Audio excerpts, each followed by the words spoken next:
Yuval वॉलरोंग से पूछती है कि तुम कौन हो, तो वो उसे कहता है कि मेरा नाम वॉलरोंग है और तुम्हारा नाम क्या है। तो योवल उसे अपना नाम बता देती है कि मेरा नाम दाम योवल है। वॉलरोंग ये नाम सुनकर उसे कहता है कि अच्छा, इसका मतलब ये है कि तुम दाम प्योंगचुन की बेटी हो। 20 साल पहले तुम्हारे डैड दाम प्योंगचुन ने कांगची के डैड को मार डाला था। ये सुनकर योवल काफी शॉक्ड होती है।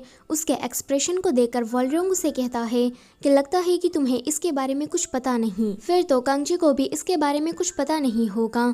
योवल उससे पूछती है कि तुम आखिर में हो क्या और तुम्हारा इंटेंशन क्या है। तो वॉलरोंग उसे कहता है कि लड़ना बंद करो क्योंकि तुम मुझे हरा नहीं सकती। यहाँ कांगची को योवल के जोर से चिल्लाने की आवाज आती है। जब कांगची वहाँ पर पहुँचता है तो योवल काफी ज्यादा रो रही थी। वहाँ पर वॉलरोंग नहीं था। दरअसल में योवल को ये बात खटक गई थी कि उसके डैड ने कांगची के डैड को मारा, इसलिए वो बहुत ही ज्यादा रो रही थी। कांगची योवल को इस तरह से रोते देखकर खुद भी रोने लगता है। तो यहाँ ग्वानफुंग को शक हो रहा था कि ताइसियो इतनी जल्दी हमारी तरफ कैसे हो गया, क्योंकि वो तो दाम प्योंगचुन का वफादार था। जरूर दाल में कुछ काला है। तो उसका बॉडीगार्ड उसे कहता है कि कहीं ऐसा तो नहीं कि उन लोगों ने ताइसियो को हमारे पास जानबूझकर भेजा ताकि ताइसियो हमें गलत गलत इन्फॉर्मेशन दे सके। योवल का एंकल मुड़ गया था, इसलिए कांगची उसके पैर पर पट्टी बांधते हुए उसे डांटता है कि तुम्हें जंगल में इस तरह से घूमना नहीं चाहिए, ये लड़कियों के लिए बिल्कुल भी सेफ नहीं है। योवल उसे कहती है कि आजकल तुम वुमन शब्द का मेरे लिए कुछ ज्यादा ही यूज कर रहे हो। तो वो कहता है कि अब मैं एक वुमन को वुमन कह के ही बुलाऊंगा ना, आदमी थोड़ी ना कहूंगा। जैसे ही योवल खड़ी होने के लिए चाहती है तो ये दोनों काफी ज्यादा क्लोज आ जाते हैं।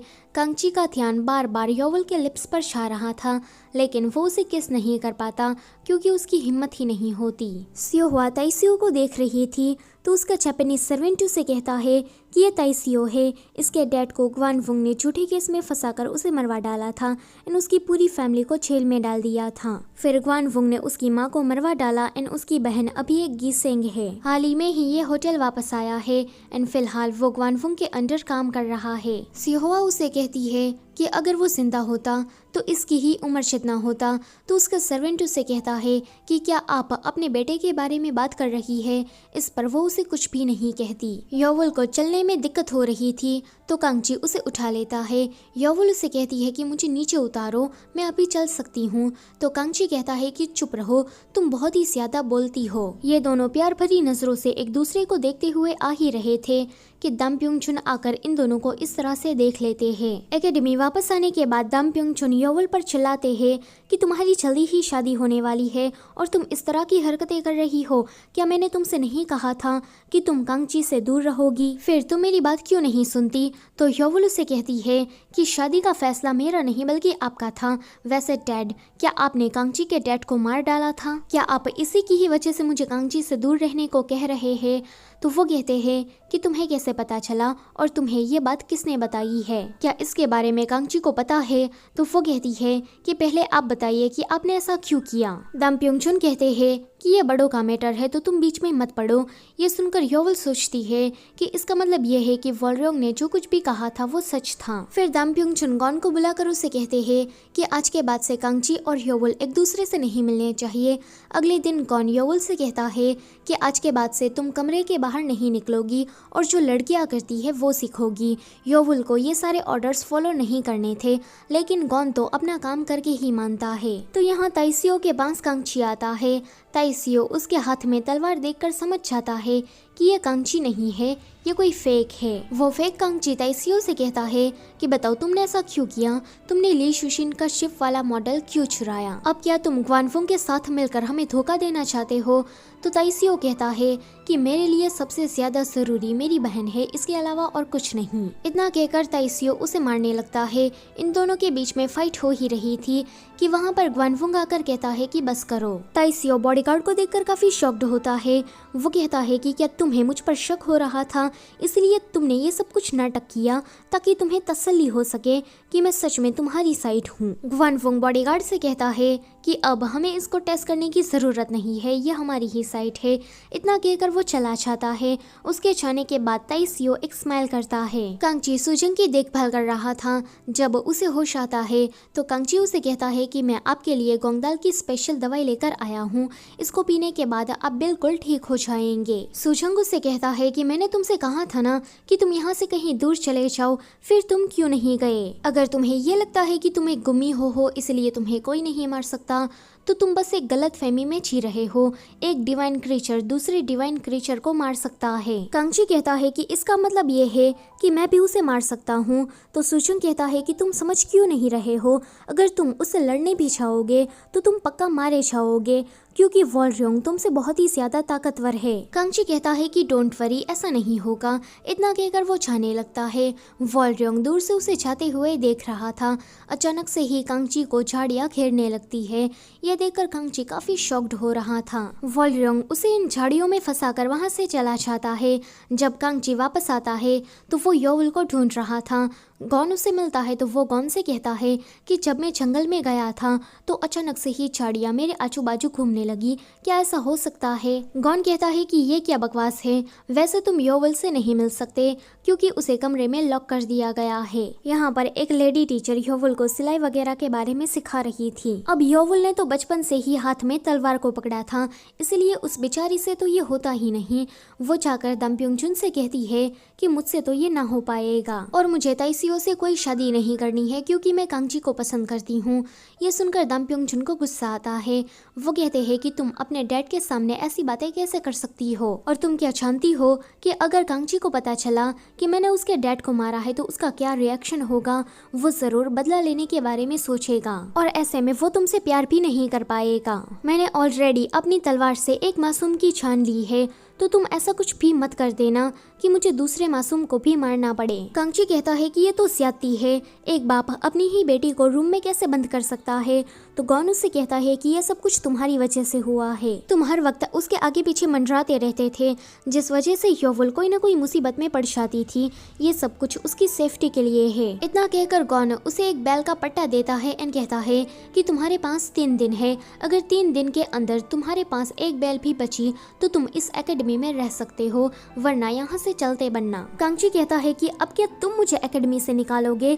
तुम होते कौन हो मुझे निकालने वाले? तो गॉन उससे कहता है कि मैं इस एकेडमी के 4 मास्टर में से एक हूँ। ये सुनकर कांगची काफी शॉक्ड होता है। उसे तो इस बात पर यकीन ही नहीं होता। गॉन तो उसकी एक बेल काटते हुए उसे कहता है कि अब 9 बची है। कांगची गोंगदाल के पास जाकर उसे इसके बारे में पूछने लगता है। साथ ही साथ में गॉन की काफी बुराई कर रहा था।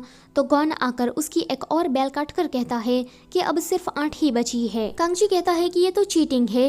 गोंगदाल कहते हैं कि ऐसे में तो तुम 3 दिन क्या एक ही दिन में गेट आउट हो जाओगे। फिर वो उसे कहते हैं कि पूरे कोरिया में दम्प्योंगचुन के बाद गॉन का नंबर आता है क्योंकि वो बहुत ही काबिल स्वॉर्ड्समैन है। जब कांगची टॉयलेट के लिए जाता है तो गॉन उसकी एक और बेल काट कर कहता है कि अब 7 बची है। कांगची जब मुंह धोने के लिए जाता है तो पानी इधर उधर गिरा रहा था। तो गॉन उसकी एक और बेल काट कर कहता है कि अब सिर्फ 6 बची है। ये देखकर कांगची को उस पर काफी गुस्सा आता है। वो उसे लड़ने लगता है। तो गॉन ऐसे में ही उसकी एक और बेल काट कर कहता है कि अब सिर्फ 5 बची है। आगे कांगची झाड़ियां ग्रो करने की कोशिश कर रहा था, लेकिन उसे ये नहीं होता। लेकिन जब वो अपना ब्रेसलेट उतार कर ये करने की कोशिश करता है तो उसे ये हो जाता है। दूर से उसे वॉलरयोंग देखकर कहता है कि बेवकूफ कहीं का। बोंगचुल का एक आदमी उसके पास आकर कहता है कि नगर में ये अफवाह फैली है कि 20 साल पहले दम्प्योंगचुन ने जिस गुम्मीहो को मारा है, कांगची उसी का ही बेटा है। ये सुनकर बोंगचुल सोचने लगता है कि ये काम आखिर में किसका होगा, पर फिर वो अपने आदमी से कहता है कि तुम ये कैसी बेकार सी बातें कर रहे हो, क्या ऐसा होना पॉसिबल है? फिर वो इन गांव वालों से कहता है कि अगर किसी ने भी कांगची के बारे में झूठी झूठी अफवाह फैलाने की कोशिश की तो मैं उसे बांध कर दरिया में फेंक दूंगा। वेल ये सारी अफवाह फैलाने का काम तो ग्वानफुंग का था। ग्वानफुंग ऐसा करके कांगची की असलियत लोगों के सामने लाना चाहता था ताकि कांगची और ली शुशिन दोनों का पत्ता उसके रास्ते से साफ हो सके और ली शुशिन को हटाने के बाद वो उसकी जगह पर मिलिट्री को संभाल सके। कांगची जब योवल से मिलने के लिए आता है तो योवल काफी ज्यादा थकी हुई थी।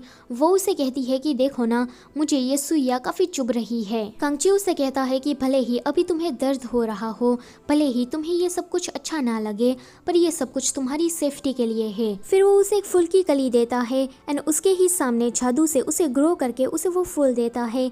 ये दोनों एक दूसरे की तरफ देख रहे थे तो चंगचो उसे दूर से देख लेती है। वो वो तो यहाँ एकेडमी में ताइसियो से मिलने के लिए आई थी, लेकिन ये नज़ारा देखने के बाद वापस जाकर काफी सैड हो जाती है। योवुल इस फूल को देखकर काफी स्माइल कर ही रही थी कि उसे वॉलरंग की बात याद आती है कि तुम्हारे डैड ने ही कांगची के डैड को मारा है।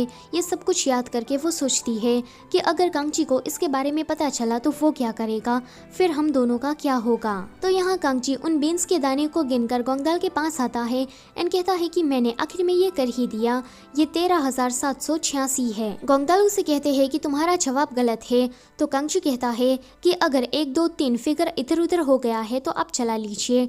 तो गोंगदाल कहते हैं कि तुम्हारा आंसर ही गलत है। जब वो उसे झाड़ू पकड़ने को कहते हैं तो कांगची ये नहीं कर पाता। गोंगदाल उसे कहते हैं कि पता है कि तुम ये क्यों नहीं कर पा रहे, क्योंकि तुम्हारा फोकस सिर्फ और सिर्फ झाड़ू पर है, इसीलिए। कांगची कहता है कि आप ही नहीं मुझे कहा कि मैं झाड़ू को पकड़ूं, तो मेरा फोकस तो झाड़ू पर ही रहेगा ना। ये सुनकर गोंगदाल उसे बेवकूफ कहते हुए वहाँ से चले जाते हैं। तो दूसरी तरफ सियोहुआ ताइसियो को मिलने के लिए बुलाती है। वो उसे कहती है कि मैं तुम्हारे बारे में जानने के लिए काफी ज्यादा क्यूरियस हूँ। इतना कहकर वो उसे अपना चेहरा दिखाती है। अब उसकी उम्र हो गई है, इसलिए उसका थोड़ा चेहरा भी बदल गया है। यहाँ कांगची जब वापस जा रहा था तो उसे वॉलरंग मिलता है। कांगची उसे पूछता है कि तुम कौन हो। जब वॉलरंग उसे अपना नाम बताता है तो कांगची समझ जाता है कि ये तो उसके फादर है। सो गाइस, इसी के साथ ये वाला पार्ट होता है यहीं पर ही खत्म। Don't forget to like, share and subscribe. Thank you for watching.